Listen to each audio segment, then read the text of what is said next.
Hi, I'm Kirostyle. I'm a content creator on YouTube and a member of the LGBTQIA community. In celebration of Pride Month, I want to make an educational video to discuss some topics with you. Today, we're going to be covering different models for expressing and understanding gender identity, expression, sex, and attraction. We will not be covering political issues such as athletics and washrooms.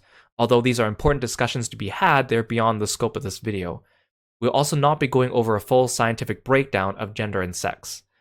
Now, I'm not an expert on these topics, but I want to share some useful things that I've learned in hopes that maybe they help you. So this is the Genderbread Person model. It's created by Sam Killerman with feedback from queer educators, found on itspronouncedmetrosexual.com. Currently, this is version number 4, last updated in 2017. There are previous iterations of which this one has improved upon. It's a useful tool for understanding gender identity, attraction, expression, and sex.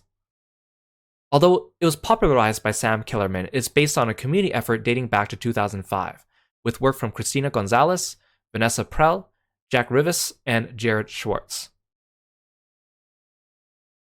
Now, they start off with some definitions of these words, and I'm going to read these directly because they are not my own words, and I don't want to add anything extra that may not be intended by the authors. So gender is one of those things that everyone thinks they understand, but most people don't. Gender isn't binary. It's not either or. In most cases, it's both and. A bit of this, a dash of that. This tasty little guide is meant to be an appetizer for gender understanding. It's okay if you're hungry for more after reading it. In fact, that's the idea. So first we have gender identity, indicated by the rainbow-colored brain up at the top. Identity is how you, in your head, experience and define your gender, based on how much you align or don't align with what you understand the options for gender to be. Then we have attraction, symbolized by the heart. Attraction is how you find yourself feeling drawn or not drawn to some other people in sexual, romantic, and or other ways, often categorized within gender. At the bottom, we have sex. Sex is the physical traits you're born with or develop that we think of as sex characteristics, as well as the sex you are assigned at birth. And then on the left side, we have expression. Expression is how you present gender through your actions, clothing, and demeanor, to name a few, and how those presentations are viewed based on social expectations. We can think about all these things as existing on continuums, where a lot of people might see themselves as existing somewhere between 0 and 100 on each. So these are the different scales that they provide. On the left side of each scale, we have a symbol that means basically 0 or a lack of what's on the right side. On the right side, we have a trait, such as femininity and masculinity. So for gender identity, we have 2 scales. Common gender identity things are personality traits, jobs, hobbies, likes, dislikes, roles, and expectations. In the middle, we have gender expression. Common gender expression things include style, grooming, clothing, mannerisms, affect, appearance, hair, and makeup. On the right side, we have anatomical sex.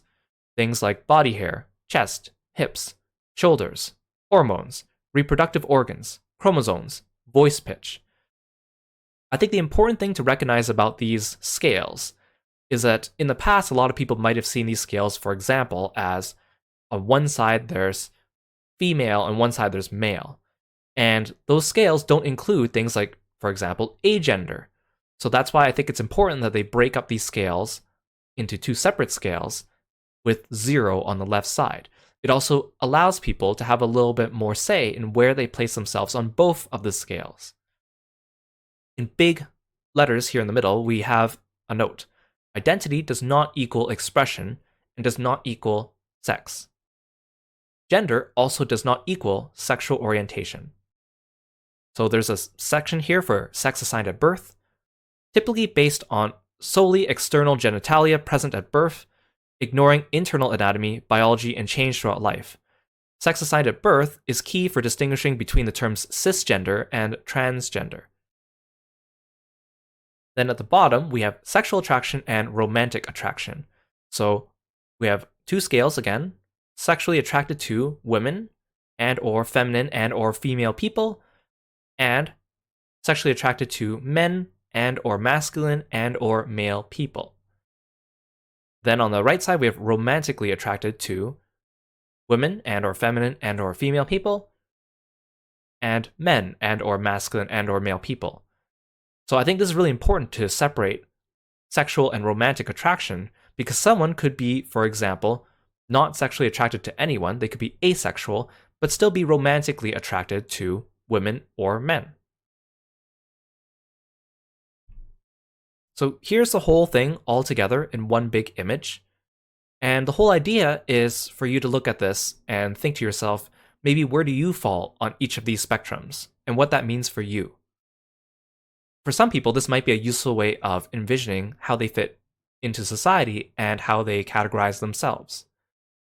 For example, the way that you express yourself outwardly by appearance might be different than the way you see yourself on the inside based on your own gender identity, which might also be different than who you are attracted to or your sex assigned at birth.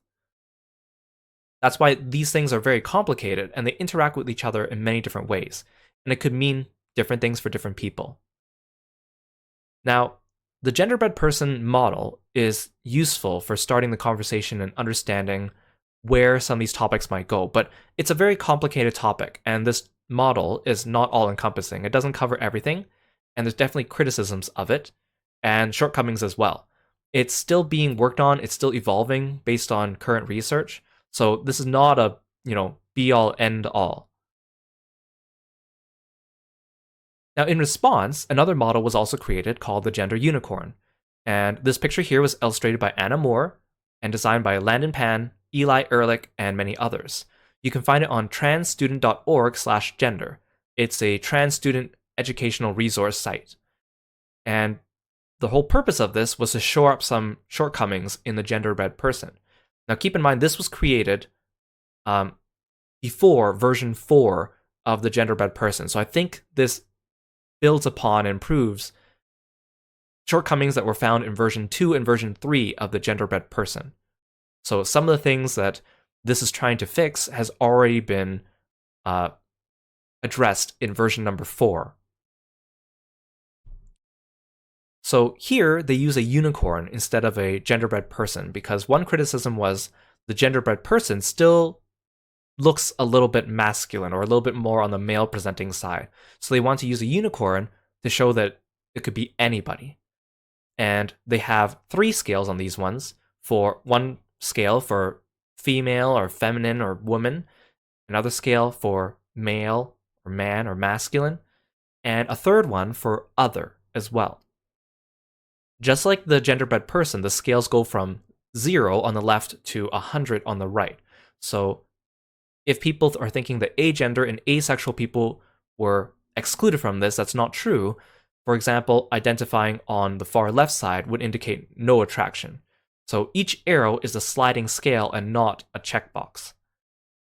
So we also have sex assigned at birth as well as the physical attraction and the emotional attraction, just like with the genderbread person. So these are the definitions provided by the gender unicorn to define what they mean by each thing. So gender identity is one's internal sense of being male, female, neither of these, both, or another gender. Everyone has a gender identity, including you. For transgender people, their sex assigned at birth and their own internal sense of gender identity are not the same. Female, woman, and girl, and male, and man, and boy are not necessarily linked to each other, but are just 6 common gender identities. Gender expression or presentation is the physical manifestation of one's gender identity through clothing, hairstyle, voice, body shape, etc. Many transgender people seek to make their gender expression, how they look, match their gender identity, rather than their sex assigned at birth. Sex assigned at birth is the assignment and classification of people as male, female, intersex, or another sex based on combination of anatomy, hormones, chromosomes. It is important we don't simply use sex because of the vagueness of the definition of sex and its place in transphobia.